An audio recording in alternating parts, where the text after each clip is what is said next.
Hello everybody, it's me. Welcome back to the video.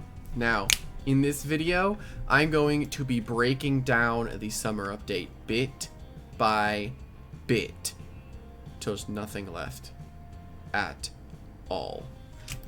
But yeah, I'm not trying to be creepy, but yes, the summer event is now here in Doodle World, and you're probably wondering, what should I do? What are the best quests? Where do I go in the maze? And I'm going to be breaking all of that down now, starting with the best quests to do. Now, when you first enter the summer event, the beach bay as it's called, you're going to spawn in this general area, you're going to talk to Inari, and you're going to be spawned right here.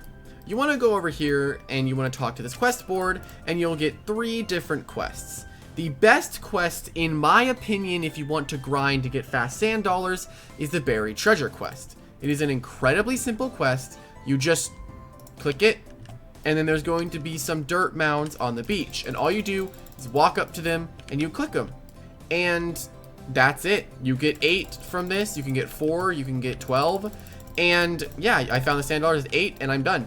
Then I can just go straight back and do it again. And look, you can rack them up so quickly. You do 4 of these as uncommons. You can do a roll on the little roulette, which we'll talk about in a second. But another little hidden mechanic you can know about is how to cycle your quests. If you see that you do not have any buried treasure quests, this is what you can do. You can select a quest, go back into it, and as you can see, the quest changes. It changes who it is. You just get rid of your old quest, go back in, and look, then we have this quest.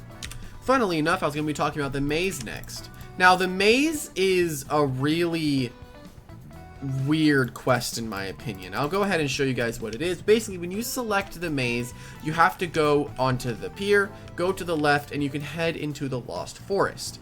And then you're going to be inside of a maze, and you have to find your client that is trapped. And I don't know how I feel about doing this quest.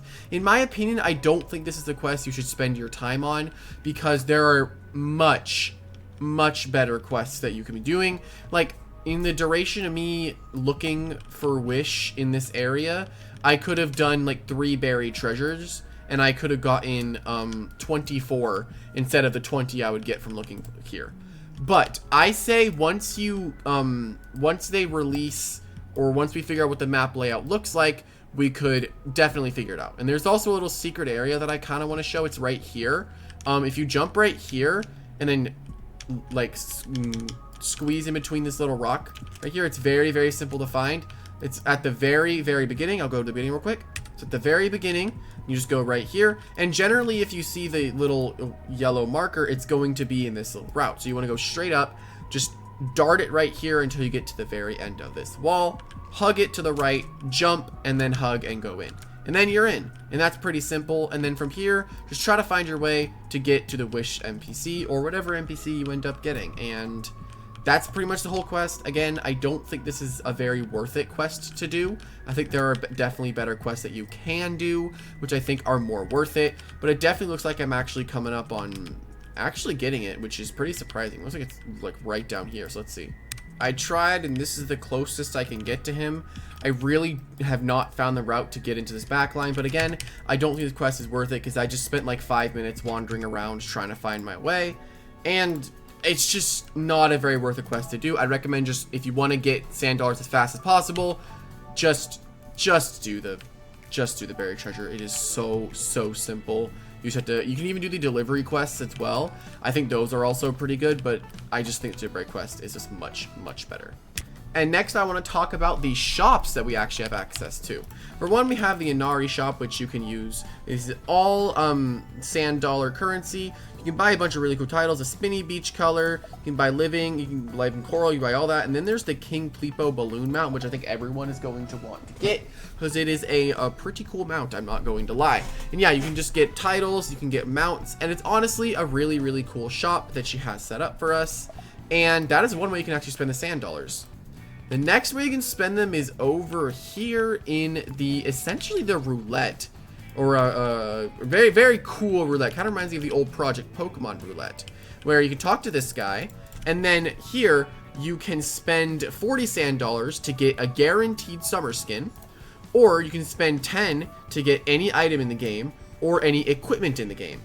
Personally, I don't think the equipments really matter unless you're very in need of equipments. I just don't think this is very worth it to spin for. The skins, I think I really only wanted to get the mythical, which you can see it'll eventually pop up here, but yeah, right there, Infernus, that's the one that you want to get, and it's totally fine. And yeah, and the items, again, you can definitely get these. You can get your Enchanted Ruby, Enchanted Sapphire, all of it. Let's do a quick spin and see what I could possibly get from this, if it's even, like, good.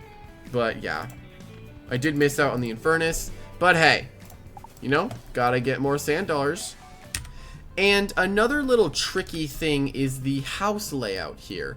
You can see that there are some very major inconsistencies with these little houses. Like you have a 10, it's very weird. You have 10, you got 11 over there, 12, 13, 14, 15, 16. It's a very odd layout for all these houses to be in, but it's weird. If you get 9, just know it is right here in this tiny little corner.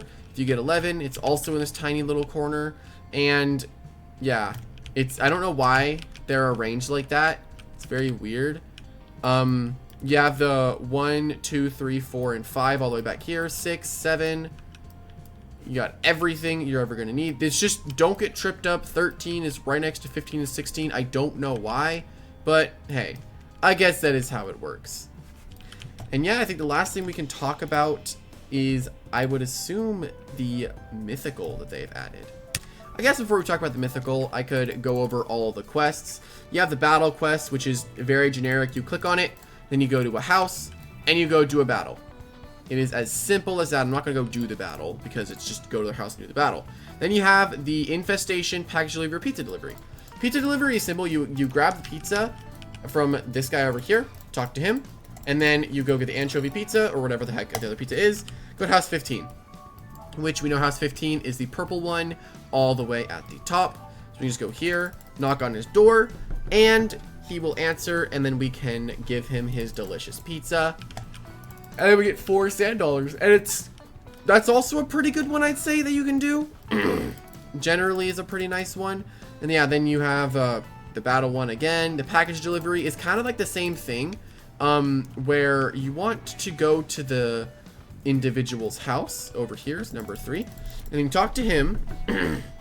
And then he delivers it to his friend who lives at house 6. And house 6 we know is around this corner over here. And then we can just go boom, and we give it to his friend, and boom. Very simple quest. It's kind of like the pizza, which that one could also, I think pizza, package, and buried treasure are the best quests to do, because they're just so quick. Just don't do battle and don't do maze. Those give more in bulk, but they just take longer. And you'd rather get multiple in a short, you'd rather get a smaller amount in a shorter amount of time than a large amount in a longer amount of time. In my opinion, that's how I look at it. But yeah, anyway, we're going to talk about the summer mythical. And here, hiding behind my ginger hair, I think it's ginger, we have the new summer mythical, Infernus. Look, it is so menacing. It's like a little tiger. He's crazy, and it is such a cool looking doodle.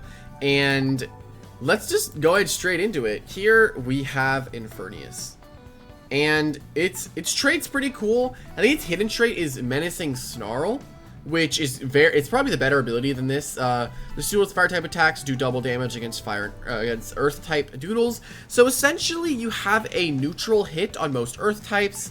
If it's like a Clangatang, it's actually a super effective hit. So earth types that are neutral to earth or neutral to fire are going to be hit super effectively by your fire stabs, which are really, really nice.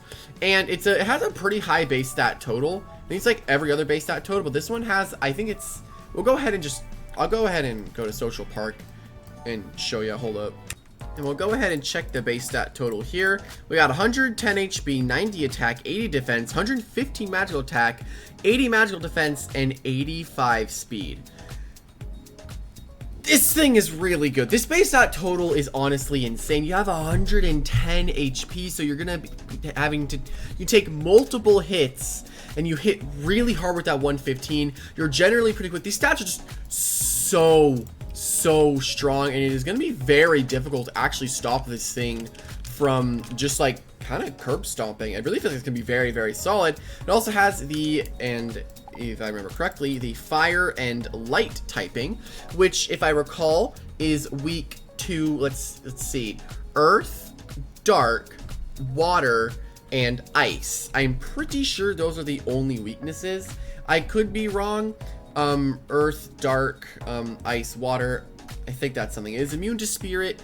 It resists bug. It resists fire. It resists, it's neutral to plant. It's immune to spirit. It resists light. And I think that is all. It resists metal. But yeah, overall, this thing is really, really solid. The skin on it also looks really nice as the beachgoer. And honestly, I'm very excited to see how this thing's going to perform. I think the hidden trait's going to be a lot better. But yeah, hope you guys enjoy. And yeah, I'll see everyone in the next one. Bye-bye.